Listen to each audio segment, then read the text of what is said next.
Hello, welcome to Reddit Roast number 32. Mal, great to see you again. What a funny bunch of profiles we got today. We have two people who hate extracurriculars and don't have any extracurriculars at all.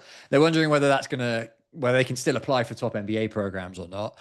We'll discuss that. We've got a couple of LatAm applicants, one in defense, the other in banking. Now, these used to have a real advantage in terms of DEI, but the landscape is changing. So we'll talk about their chances. And we have a professional hockey player who's wondering whether an MBA can help transition careers, which is a really interesting topic. We have seen that quite a lot in the past. So we'll talk about that. Right. Should we dive into the first profile? Yes, we shall. Profile number 1, tips to strengthen my candidacy for M7. So we know that the applicant is applying for M7 programs. There are 29 male first generation applying in round 1 next year. GMAT 730. Undergrad at a big state school in economics and finance. GPA 3.8. Experience 2 years at a bulge bracket trading desk. 3 years at a pre-IPO unicorn. Joined an early founding team for the EU region, has been promoted multiple times, then left for another startup as a director. The past 2 years, OP has been running a revenue consulting business, serving B2B service businesses, has grown it to a good amount. OP says he can live comfortably with various clients, but he wants to be part of something greater, which is why an MBA. I see some leadership and impact work there as well. The narrative OP is going with is started on Wall Street, transitioned to startup operations, and now is building his own consulting business as a bridge to founding a SaaS startup in the future, or the longer term, OP wants to do C-level operations at an F500. So those are the OP's goals I see. Extracurriculars, very weak here. I hate volunteering, not gonna lie. Okay, very honest, OP. Okay. But I see some more there. I do mentor early career finance professionals, and I've held a lot of leadership roles, which is what I'll be leveraging. Mm-hmm. Yeah.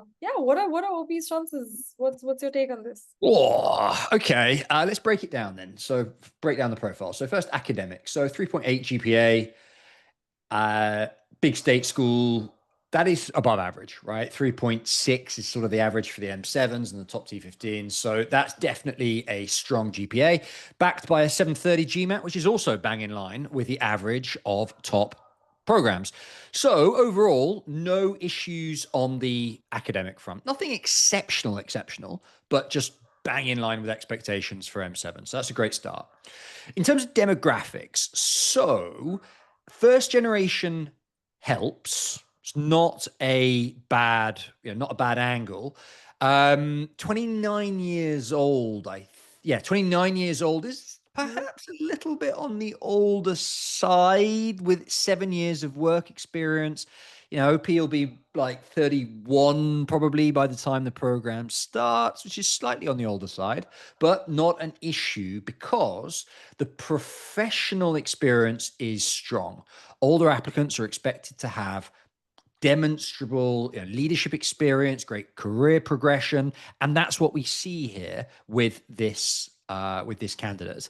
So talking about the professionals, I like the breadth, right? Bulge bracket trading, pre-IPO unicorn, a lot of now doing a consulting.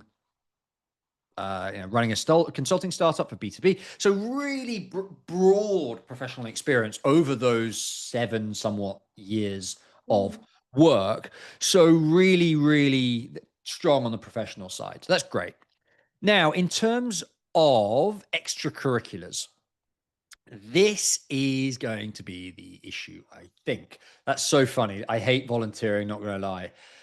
But I'm afraid, that doesn't cut it. It's a very difficult thing to cover up. And it's a theme that comes up again in other profiles today.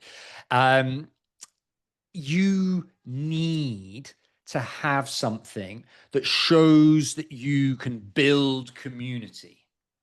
Doesn't have to necessarily be an extracurricular because you can build community within a work environment, for example, through employee resource groups. There are ways you can do it, but it's really important that you can demonstrate being part of and growing the community that you're involved in.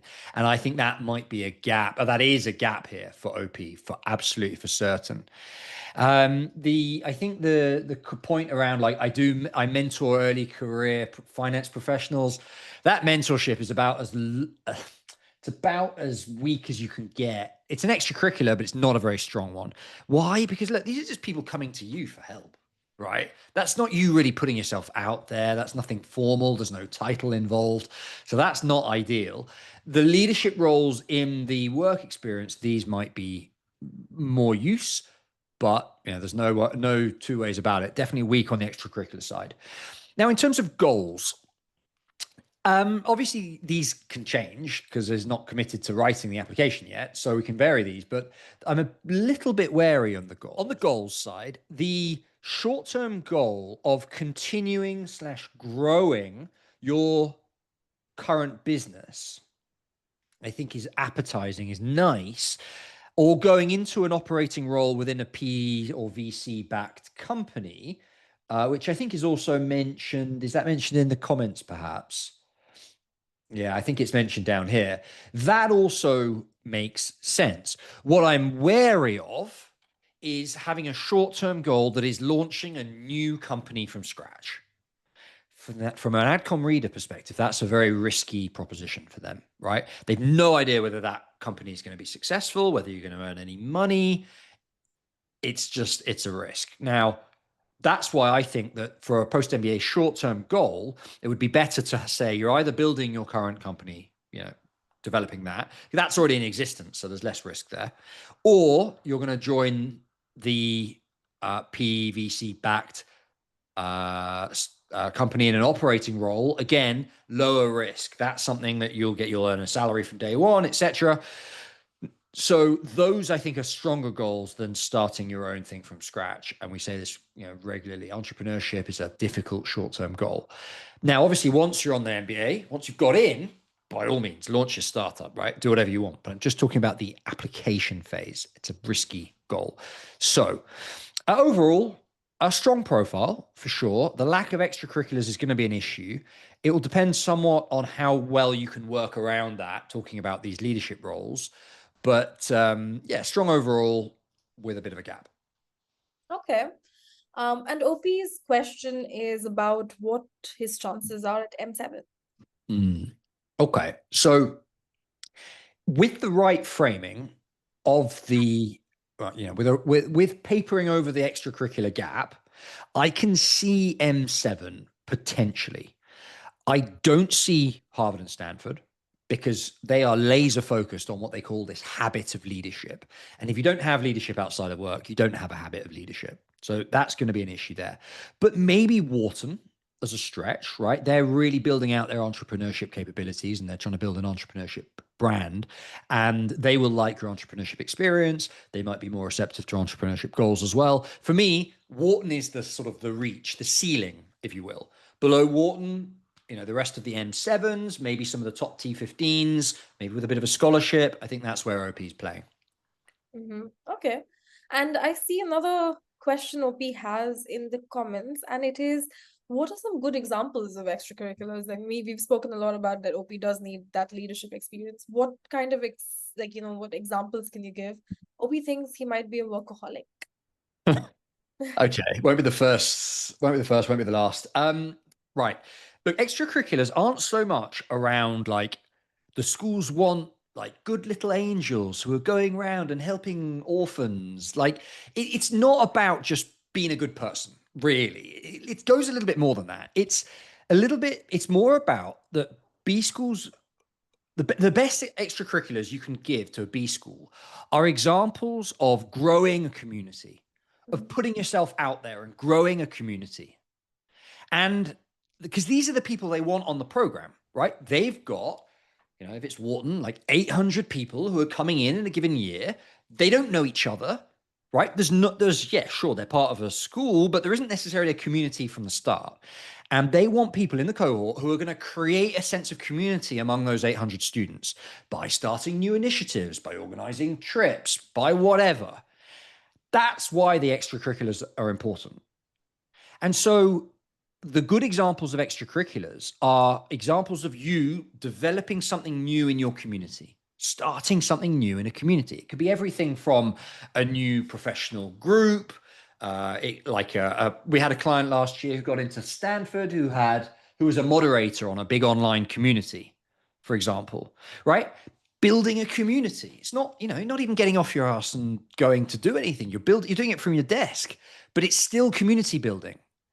That's interesting. If you're involved in sports, maybe you organize a sports tour to a different country, and you got to hire the bus and find a driver and whatever. That's again extracurriculars that demonstrate the habit of leadership. So that's just a couple of good examples of extracurriculars. Really, if you're like tied to your desk in the work environment, you can't get off desk, you're a banker, you work 12 hours a day, you haven't got time for extracurriculars, you can do work-related extracurriculars. Not quite as good, but like, organizing an ERM, an employee resource group, for example, people of color at Deloitte, for example. And then you create a community among the people of color within the Deloitte office that you're working in.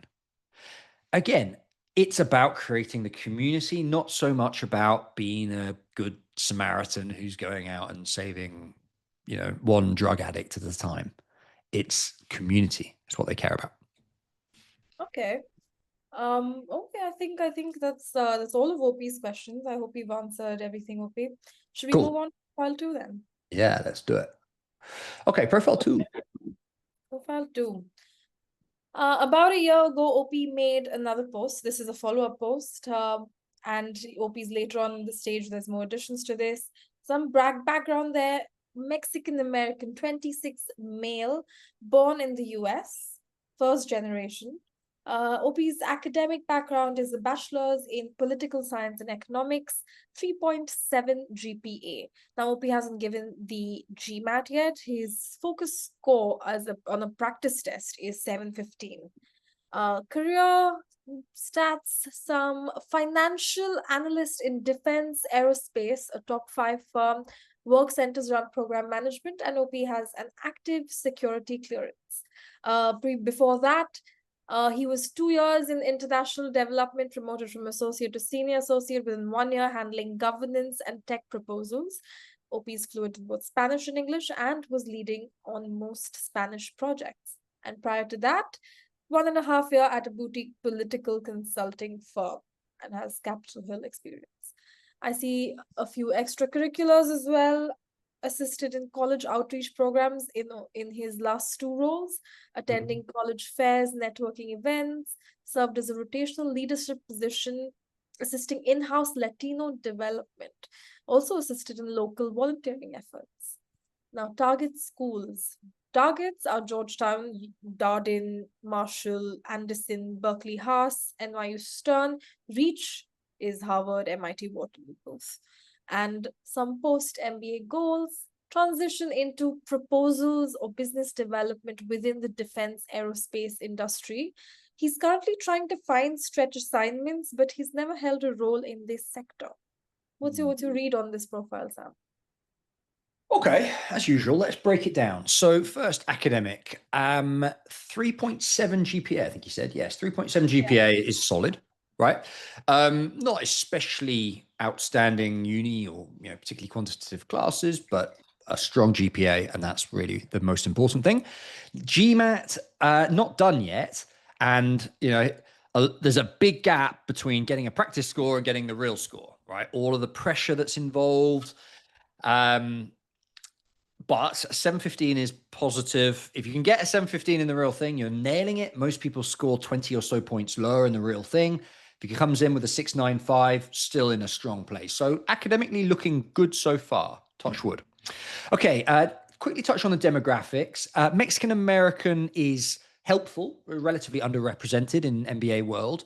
I think a little bit young. 26 male is a little bit on the young side. Not a problem, particularly if if we think OP might be 28 or so by the time of matriculation. And okay, great, but plenty of time is basically what I'm saying. First gen, obviously also helpful, something that schools care about. It adds to the diversity of the cohort, etc. Male, not beneficial, but overall good demographic for MBA applications for sure. Extracurriculars. Now, I need a little bit more detail into these to really make a solid judgment, but it does look positive. Why do I say I'd need more information? It looks like these might not be ongoing. These might be activities that OP has stopped doing, and things that you're currently involved in count for more than things you've stopped. And also, some of it looks like it might have been undergrad. Things like college fairs. I guess he's representing his company having graduated. But if these are college fair involvement while at college, that counts for less. Generally speaking, extracurriculars from college count for less than more recent ones. Why? Because everybody's doing extracurriculars at university, and it's difficult to, you've got to stand out there. But generally, I'm positive on the extracurriculars. It definitely looks like there's some leadership involvement there as well, which will be really useful, for example, for the Harvard leadership essay. So good spot on the extracurriculars. Now, professional. This is interesting because aerospace and defense is, generally speaking, an underrepresented industry in MBA land, right? We've got a lot of investment bankers. We've got a lot of consultants. There are some industries that just don't show up as often in MBA applications, and aerospace and defense is one of them. A top 5 firm means you're probably going to have quite a nice brand on their resume as well. That's nice. And the financial analyst role probably has some, I assume, has some quantitative element to it as well. Now, which is obviously a good thing because that's one of the things schools care about. So professional looks really strong. I like the security clearance. That adds a little bit of spice to the profile. And I like the multilingual aspect as well. There might be a narrative there around like building bridges between cultures in the aerospace and defense industry. Could be really nice professional profile here if it's framed the right way. I also see quite good breadth. So financial analyst and doing international development and a mixture of governance and program management and a bit of political consulting as well. Quite good breadth of work experience, which is going to count in OP's favor as well. Okay, now in terms of goals, I love these goals. I really, really like these goals. Why? Because they're not just cookie cutter. I want to go into MBB consulting after the MBA and solve problems, blah, blah, blah. We see it a million times. This is really unique, right? Business development is a classic post-MBA role that draws on the skills you get from an MBA. And within aerospace and defense is a great industry to aim for because it's one you've already got experience in. Other people are not generally pivoting into aerospace and defense. So it's really unique that way. So overall, very solid profile. And I think OP should be targeting M7s. Oh, okay. OPs, I see that M7s are OP's reach schools, and OP's target schools are a bit low on the tier list. What do you think is feasible for OP? All right. Let me kind of just everybody watching, regardless of whether you fit this profile or not. If you have a target school that is Georgetown and Harvard, your range is too wide. You need to do more research. There is that HBS is the toughest school to get into. One of the up there with Stanford, with sub 10% acceptance rates, really exceptional profiles. If you get into HBS, you shouldn't even be thinking about Georgetown, which is like down there in the sort of T25s or whatever. Your breadth is too wide here in terms of schools. If you're a top candidate applying to Harvard, you probably want to target the M7s, maybe a T15. Conversely, if you're aiming for Georgetown, you probably want to be applying to schools around that. If you're not sure, then you've not narrowed down your schools enough. So with that in mind, I would say that OP is more in the M7 bucket than the Georgetown bucket, which is good news, hopefully, for OP. I would say that, this bottom end here is probably just a bit conservative. Now, maybe, consider applying just to de-risk your application, fine. But, we rarely see somebody applying to USC Marshall and Harvard credibly. Right. Okay.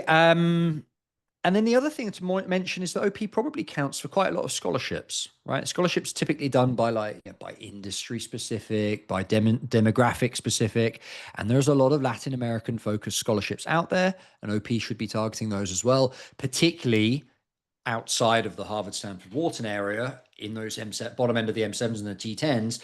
If you're going to go to one of those schools, OP, I think you could do it with 50 grand of scholarship money relatively easily. Okay. And coming to the work experience, so OP is currently trying to find stretch assignments, like because he's never held this role in the sector. What can you suggest to better position him for those goals? Yeah, okay. So I'm going to zero in on that business development goal because that to me is the clearest, is the best one. So if the goal is business development in defense/aerospace, the first thing you can do is take on work that prepares you for the business development function specifically. Now, how extracurriculars, right? Anything that's business development or growth or partnerships at one of these extracurriculars that OP is already involved in would start gaining credibility and gaining experience in that business development function, right? That's one. The other thing is to network with people who are holding that target role, and this applies across all applicants, networking with people who hold your target role, who you can name drop in, for example, the interview or the essays. A very common interview question is, so who have you spoken to in your target role? Well, actually, I spoke to a business developer at Lockheed Martin last month, and he told me that 3 skills that I'm going to need in that business development role are A, B, and C. Now you're already showing this research and this you're 1 foot in your target role already, and schools love that. So the second thing besides the extracurricular business development is networking into your target roles and showing that you've started making that career move already. Schools will love that. We also spoke about OP's GMAT earlier, about OP taking the mock GMAT and scoring Uh-huh. 15. So what's a good score that OP can target to be eligible for M7s and even the Harvard, Stanford Wharton? Yeah. Well, look, the average at those schools historically on the old GMAT was about 730 or so. That translates to about 695, 685 on the new GMAT Focus Edition test, or to about a high 320s, 329-ish GRE. So I'd like to see OP in and around that average, right? Something around a 695, 685 would be, I would consider a floor for the Harvard, Stanford, Whartons of the world here for this profile. Given that your OP is expected to be, well, mother tongue English, fluent in English, right? So that's half the test ought to be scoring very, very high, 90 plus percentile in the verbal side. That's almost a freebie. So OP is really just focusing on the quant, works a financial analyst role, so relatively quant focused. So expectations for a solid GMAT score are there. So I would say 685 is probably the floor. Okay. All right. That's all for profile number 2, Sam. Are we ready for 3? Yes, do it. Cool. Honest opinion, please. OP As male, always. as always. 29 male from Brazil, applying in round 1, 2026, applying next year to Wharton, CBS, Booth, and HBS. So really high targets there, solid background in finance, experience in investment banking at both international and local bulge brackets, consulting at a tier 2 consulting firm, and advisory at an elite boutique. Has proven leadership across transactions and projects. OP's academic background is in engineering from USP, which was a top university in Brazil. GPA was a 6.6 on 10. OP also has a CFA level 3, 3+ years of community service focused on education-related initiatives, and a GMAT of 685, which he is planning on retaking. He's taken in pro. So I know he's also planning to work with the top MBA admissions consultant for essays and interview prep. What's your read on profile? Great. Let's talk about it as usual, starting with academics. 6.6 out of 10 GPA equivalent. It's not ideal, even though it is engineering at a top university in Brazil, which is obviously going to be a difficult course. The 6.6 is, yeah, it's not ideal, but it sounds like OP is going to more than compensate for that with a strong GMAT score. Already got a 685, which is, kind of a solid score for the M7. So if we can get that up, then academics will be strong, and I'm positive. I'm confident. So that's on the academic front. Now, in terms of and then the other thing there is that CFA level 3, in other words, CFA accredited, really helps. Some schools, Wharton, for example, have like a box that says do you have the CFA, and you tick it, and that helps. That helps. That positions you very strongly for contributing, contributing to the finance focused classes during the MBA. So academically, solid. Now, demographic, again, we talked about this before. LatAm helps. 29 years old, probably 31 by the time, maybe even 32 by the time of starting the program. Slightly on the older side, but that's okay because OP has got this leadership experience that they're looking for in older applicants. So that's good as well. In terms of extracurriculars, community service. Now, we don't know exactly what this really involves. Has OP led much on the extracurricular side? Not sure. What does education related initiatives mean? As we've talked about, there's a lot of applicants, particularly Indian applicants, a lot of them applying who have got mentored poor kids is a classic extracurricular that Indians do. Culturally, it's quite a strong community contribution there. Whereas if the extracurricular, if the education related initiatives are like launched an education startup, employing people full time, that is obviously way the other way. That is really, really strong.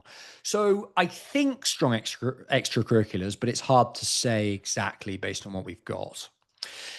OP, if you'd like to send over more information about that, we can obviously build that in. But that's what I'm seeing at the moment. Now, in terms of professional, very broad finance experience, some of it more sexy than others. What do I mean by that? Right. Investment banking at bulge bracket is nice. For those watching who aren't in finance, bulge bracket is like the top tier of investment banks, the Morgan Stanleys, Goldman Sachs of the world. Tier 2 consulting, M&A advisory, a lot less sexy. Right. There's a lot of tier 2 consulting applicants. Tier 2, I think means in this context means EY, KPMG, PwC, the big fours of consulting.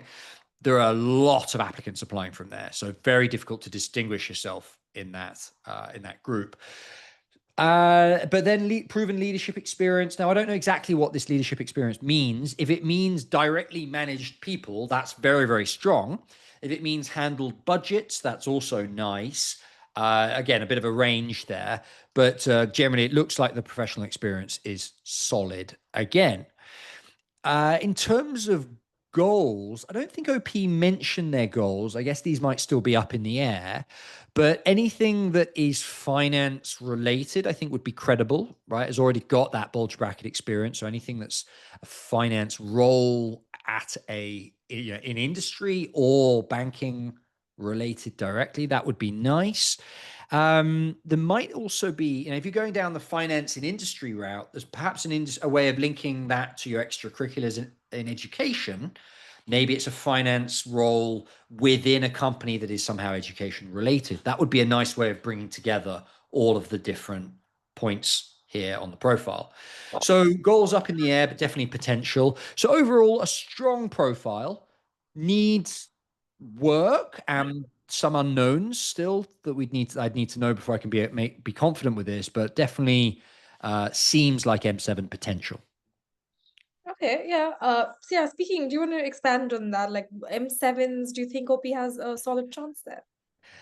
Look, M7s, yes, but then the HSW is generally we talk about them, in a different tier.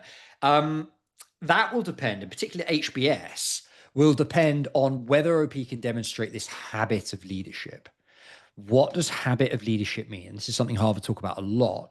It's like leading in your work, leading in your extracurricular, maybe even leading in like your family, but leading in lots of different areas, showing, and not across time as well, not just like in the last 6 months, but a habit of leadership going back in time across all the different areas you're involved in.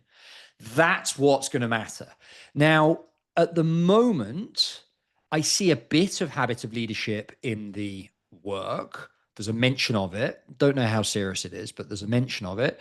No mention of, at the moment, habit of leadership during undergrad. So a classic leadership experience from undergrad that really carries a lot of weight is like student government, for example.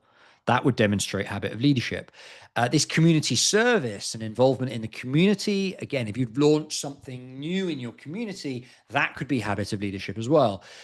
It really depends on what these extracurriculars and what this leadership involves, but that is going to be the kicker for Harvard. That's going to be the whether or not the HBS is credible will come down to those. Certainly, from a professional perspective, there's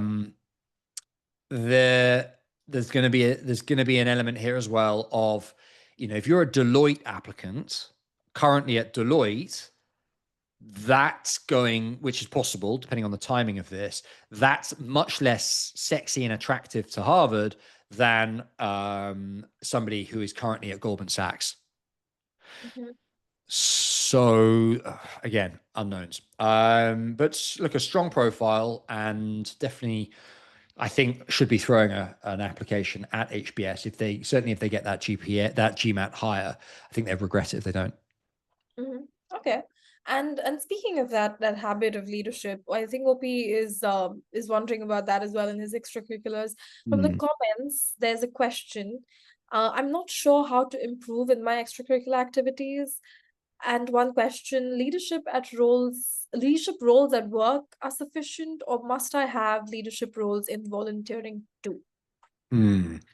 Okay, so a few different questions there. So one, leadership roles at work is not sufficient, right? If you have the habit of leadership, then you're leading outside of work as well. So no. You must have leadership roles in volunteering, not necessarily volunteering as such, but building community, as we talked about in the previous roast, is super important. And yes, that must be demonstrated somewhere. Now, in terms of the specific question about how to improve my extracurricular activities, I would say there's a couple of things. One is try to formalize what you're doing. Okay, so if community service means you're just going around like giving food to homeless people in the street and you're just doing it out of your own fridge, like that's not formalized. That's just you going out and helping. And that doesn't carry very much weight. But if you can formalize it, for example, by taking on a title at a particular organization, chief operations officer, for example, at whatever organization this is, that starts to look a lot more serious. Even better, a junior board member at an NGO that you're involved in, even better. Formalizing that extracurricular is one way that you can improve it very quickly, because you might already be doing the work and you just need the title. So formalizing the extracurricular, that is one. The second thing is, within that extracurricular, can you set up something new? Can you start a new initiative, right? We were already feeding homeless every week in City X. Excuse me. I launched an initiative to start a drive and feeding homeless people in City Y. Starting something new within your extracurriculars is another way that you can strengthen those without having to, go out and start a whole new venture, a whole new extracurricular. Because you've only got about a year here, so it'd be more impactful to build on what you're already doing than try and start a new extracurricular. Okay. All right. I think that's a good thorough roast, Sam. Should we move Cool. on to number Yeah, 4? let's do it. So there you go. Okay. Profile 4, retake the GMAT plus the profile review. Age 31, a Korean male. A math undergrad from a public T50 school in the US, GPA 3.75. OP has also taken the GMAT. His score is 695 there. He says he has a bit of a mixed experience, which is doing tech in the startup that went public. He started as an early employee, then he started his tech company, Seed Secured, and is now doing AI at a big firm, all of it in Korea. Some recommendations there from the co-founder of the startup that went public, and the second from his current boss. Applying in round 2 to a mix of M7 and T15s, not 100% on which ones yet. Now this is where OP is worried about the GMAT. OP took the GMAT Focus Edition, but botched the math section, even though he is a math major. He thinks he can do better if he studies more. Should I just focus on my essays or my YMBAs, or might it be worth it to put in more studying and get a higher score? We'll come to that question later. I see some other questions in there as well about OP's chances at the schools, and some OP also lacks extracurriculars, so there are none of those here as well. We saw this in the previous profile. Yeah, what advice do you have for OP, son? Yeah, okay. Well, let's roast the profile first. So 3.75 GPA is solid for sure, versus a 3.6 average of the M7 programs. And it's in a quantity subject, math, as you said. So that helps as well. Was it a 695? Yeah, 695 Focus Edition. So bang in line with maybe tiny smidgen above average for the M7s. It's a strong score, and we'll talk about whether or not OP should retake that test, but academically solid, not exceptional, but solid. Demographics, right? Koreans are a competitive bunch in MBA world. They tend to have a very high academics, very strong grades, and a little bit on the older side at 31. Bearing in mind that by the time OP matriculates, probably 32, which is a little bit above the average of these programs. Generally, Koreans, though, get away with it because, for example, they have 2 years of military service very often. And so that kind of gets deducted from the age and the experience. So demographic, I wouldn't say ORM, but not beneficial either. Now, extracurriculars, big gap here, right? I lack some important aspects like extracurriculars. Yeah, you do.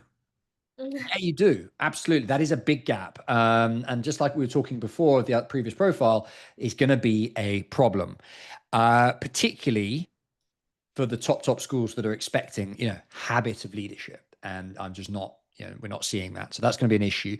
You can paper over it a little bit by, for example, writing leadership essays about things you've done in work, but especially when it gets to the interview, schools are going to see through that. And so I think this might be it's going to be an issue. Professional, definitely strong credentials on the tech side. Started as an early employer to startup that went public. Now doing AI at a big firm. Hopefully, that's a brand that the Adcom will recognize. Professionally solid.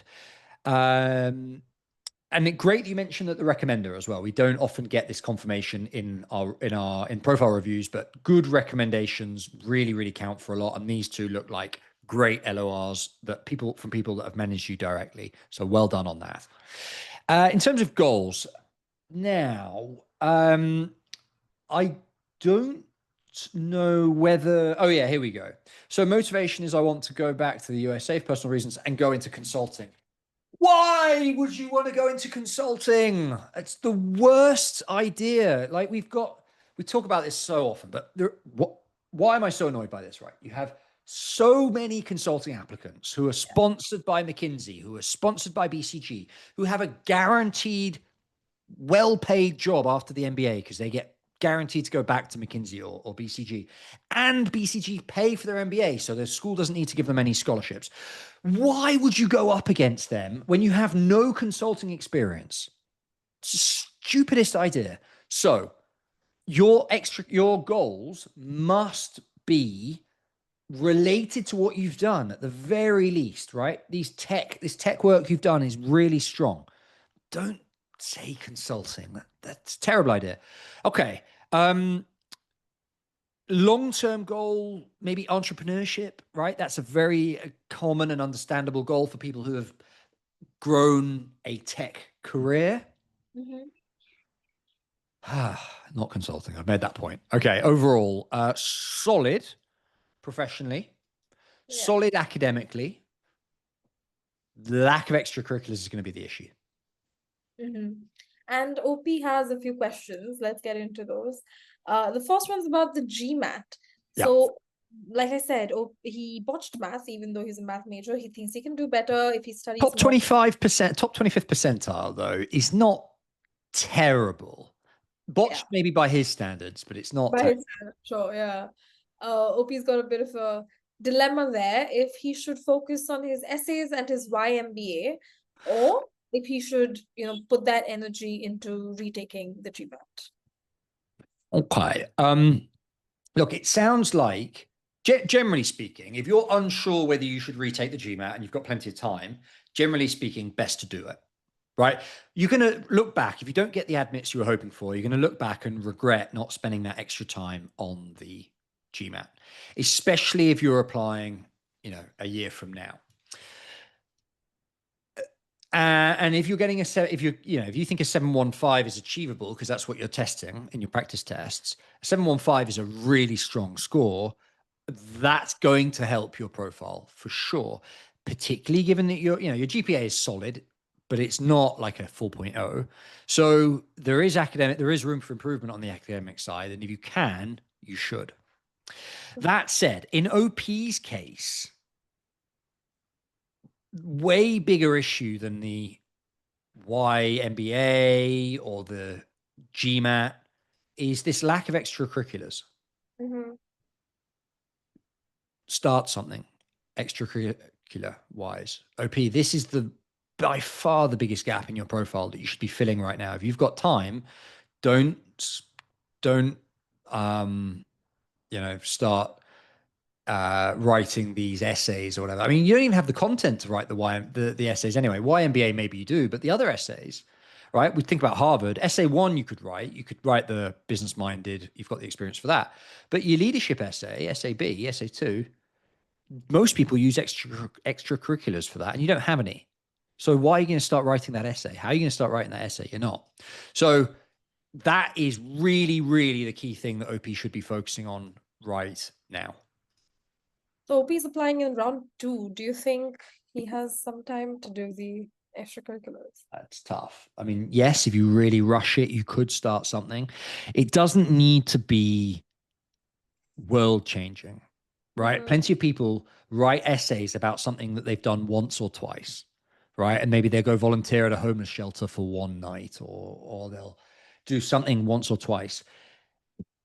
And you can polish that up and pad that out and make it sound like a bigger thing. But if you go, even if you do manage to polish through it and you get through to the interview, very common interview question. So what do you do outside of work? Well, I play video games. Yeah. I go to the gym. Like, you're going to have something. So even if you just rush it in the next few months, that's going to be the key thing. And so with that in mind, what are his chances at, the M7s and the T15s? OP has another question about should he add more safety schools in this case? Yeah. So in terms of target schools, M7 and T15. Okay. So looking at the comments, quite a lot of people hyping, blowing smoke, right? T15 good chance, M7 good chance. Look, without any extracurriculars, I think M7 is going to be pretty tough. Even like the T15s, the Fuquas and the NYUs of the world, and these are tough schools to get into without any community engagement work. They really value this community building, which people demonstrate with extracurriculars generally. Without any extracurriculars, even those are going to be tough. So I think that if OP came back in a year and had good extracurriculars, I would say, yep, M7, go for it. T15, go for it. But without them, I think T15 is where OP should be focusing. Okay. Okay, OP, I hope we've answered your questions. Sam, are we ready for the last profile of the day? Let's do it. All right. So this is a 26 male Canadian looking to break into IB. Demographics, an overrepresented male first-gen mid-income immigrant Canadian. Education, a bachelor's in honors accounting from a mid-tier Canadian university. 3.5 GPA, but that was due to a family loss, OP says, and he actually does have a 3.9 GPA and a 4.0 in his last 2 years, as well as a postgraduate diploma with a 4.0 GPA. So the GMAT that OP has is 770. That's on the older test. Certification, CPA, CFA. It's pretty good academics there. Work experience, 2 years at a Big Four in transaction services, and 2 years at Big Four. This will be at matriculation in infra and real estate advisory. Extracurriculars, undergrad, vice president of a large business club, vice president of a cultural club, and some other ECs there as well. Postgraduate, former volunteer and current board member on the chapter committee of a youth sports volunteer organization for 3 years, raised funds, planning events, mentor at a national youth mentorship organization, supported young students in personal and academic development. Why I wanted MBA? Pivoting from Big Four to BBEBMM investment banking with a focus on the real assets infra space. Target schools, M7, T15. OP thinks M7 might be a bit of a reach. Doesn't really want to target Canadian schools due to lack of recruiting opportunities. All Let's right. get into the profiles now. Let's do it. And before I do that, in one of the earlier roasts today, I said that Big Four applicants are up against a competitive pool. This is what I mean. This is what you're up against. This guy's got a 770 GMAT. That's exceptionally high in the old test. And a CFA. Like, this is what you're up against. So hopefully that makes the point. Right. So on that note, so GPA, a little bit below average, but explain why. And with a good optional essay, OP's going to, they're not going to hold that against him at all. 770, exceptional. I don't know off the top of my head what the percentile is there, but it's got to be like 98 or 99th percentile. Like, it's super, super high. And having a CFA and the CPA, particularly a CFA, really, really helps as well. So academically, very, very strong. Demographic, ORM, but first gen, that's nice. So I would say still ORM, but not as ORM as it gets. Extracurriculars. Now, a little bit unclear how many of these extracurriculars are ongoing. Even the extracurriculars that are post-grad, current board member. Okay, excellent. So a current board member at a chapter committee of a youth sports volunteer organization. That is really, really nice. And again, making this point that I was making in the previous roast, if the school's objective is to build a community within their incoming cohort, who's a more attractive applicant? Somebody who has no extracurriculars, or somebody who's a current board member on the chapter committee of a youth sports volunteer organization? Obviously this person. So really, really strong on the extracurriculars. Now, professional, this is where it gets a little bit less sexy, a little bit less nice. Transaction services in Big Four, it's pretty vanilla. It's pretty bland. It's not going to, there's going to be a lot of other Big Four consultants applying, and you're not going to stand out really against them on a professional perspective. I think there are ways of making up for this, but I think from a professional perspective, not especially strong and going up against a very competitive batch.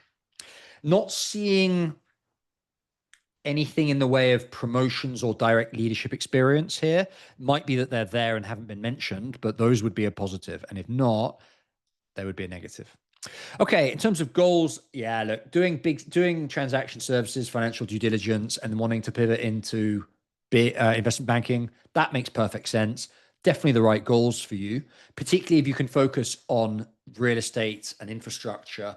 There are some banks, investment banks, that have specific departments focused on infrastructure investing. BNP Paribas, for example, is one of them. And if you weave that into your goals of your application, schools will love it. Really, really good goals. And also, IB is good because there are investment banks who come to campus and who actively recruit, I would say be wary of visas, given that you're a Canadian applicant. Banks are withdrawing a little bit from the sponsorship of non-Americans. So make sure that the target banks that you put down on your application are those that still sponsor. So overall, very strong profile. Okay. So what are OP's chances then at M7s and T15? Yeah, look, I think with a 770, great extracurriculars, you've got to throw everything in the mix. You've got to throw a Harvard application out there. You've got to throw a Stanford or Wharton, not guaranteed offers by any stretch, but demonstrated habit of leadership, very strong academic, particularly GMAT score, with a CFA. No guarantees, but I think Harvard, Stanford, Wharton are on the cards. I certainly think that an M7 is where OP should be aiming. Mm-hmm. Okay. And how feasible are those goals that we talked about? In terms of the IB goals, those are achievable, right? Mm-hmm. OP has the hard skills with the CPA and the CFA and the work experience doing transaction services. I had a client a couple of years ago who was at, I want to say EY, doing transaction services, who got into Kellogg, with a goal to pivot into actually managing the transactions at the investment bank. So those goals are definitely achievable. The application goals applying to M7 will really come down, I think, to how you frame the professional experience. As I said, transaction services at a big four consultancy is very vanilla, very plain. You need to position yourself somehow as best in class in that space. Multiple promotions, maybe a unique project that you're involved in, a unique transaction that you're involved in. If OP can position themselves strongly in the professional front, everything else is in a really good spot. And I think OP's goals, whether that's business school or post-business school, are both very achievable. Okay. All right. I think that's all of our profiles for the day. Thank you OP, for actually on that last one, as a former investment banker myself, I think I'd be quite well positioned to help you frame that professional experience really nicely. So get in touch if you'd like help with your applications for M7s. Good. We had one more profile, didn't we, Mel? we have a bonus. A bonus. A bonus question. A professional hockey player thinking about his next step.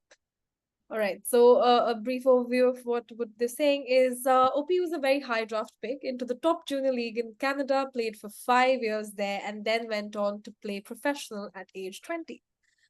So far, 6 years in the minors in the USA, and good leagues in Europe, Austria, France, and Slovakia. He was also captain on multiple teams, didn't make the NHL, but carved out a decent living, playing the sport full time.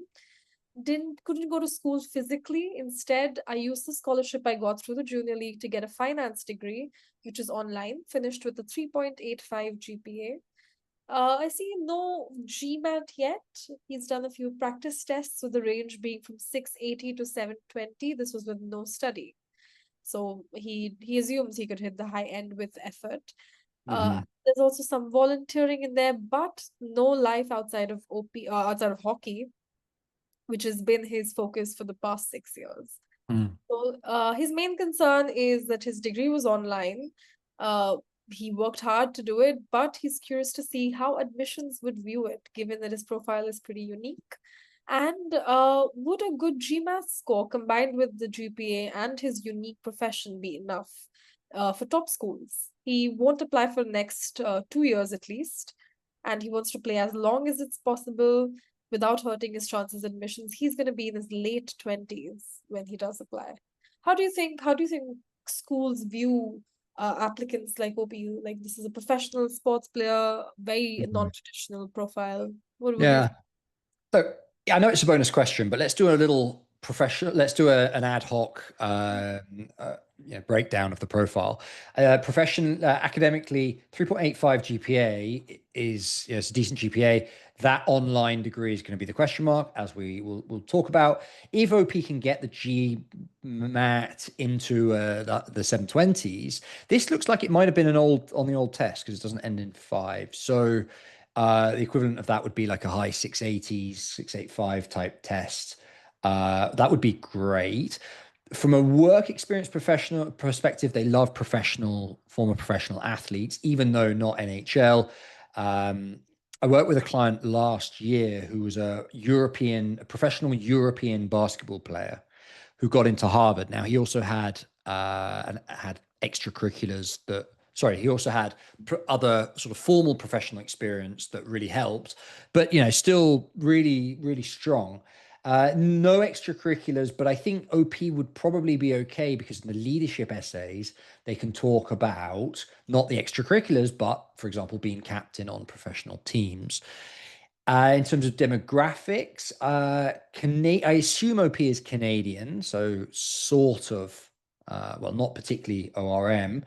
And then in terms of, so overall, a solid profile. So that's from the sort of the roast perspective. Now, let's talk generally about the theme here that's been brought up. It's this idea of pivoting from professional sport to the formal work environment using an MBA. It's a classic. Every business school likes athletes who are making this transition. I remember in my MBA, we had an Olympic rower who did exactly this. He rode at Oxford while we were there, and I'm pretty sure he's at one of the MBBs now. So this, I've seen this firsthand. Why does schools like athletes? Right, there's a couple of really clear transferable skills. One of them is leadership, right? So in your MBA applications, you'll want to focus on some of the leadership challenges you faced. Maybe it's while you were captain or while you were mentoring younger players. The leadership that comes out in sport is something that MBAs really value and businesses really value afterwards. And also the sort of the commitment and the grit, right? An MBA is not at all, it's not the same as getting getting hit in the face with a puck. So the grit's not quite the same, but it is something that they value. Yeah. And so that's a transferable skill as well. Now let's talk about the elephant in the room, which is this undergrad, which is not done physically. It was done online with a strong GPA, but nevertheless, it's online. I think, look, you're going to get lots and lots of opinions here, OP, online. There's going to be, I'm sure, heaps and heaps of comments about this.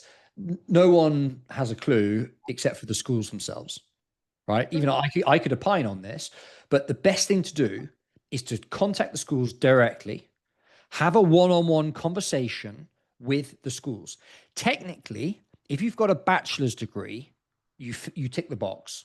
That's what they ask. Most schools are saying you must have an undergrad, a bachelor's degree. And so technically, if your degree counts as an undergrad degree, as a bachelor's, then you tick the box. But I would go and speak to the schools, have a one-on-one meeting. You can do that. They do these MBA tours and you can go and meet the schools there. Or there's ways of connecting with admissions online as well, and just hear it from the horse's mouth, as they say. Get an admissions officer to confirm that you are credible. And then when you apply, send a mail to that admissions officer saying, hey, by the way, thanks again for that meeting we had.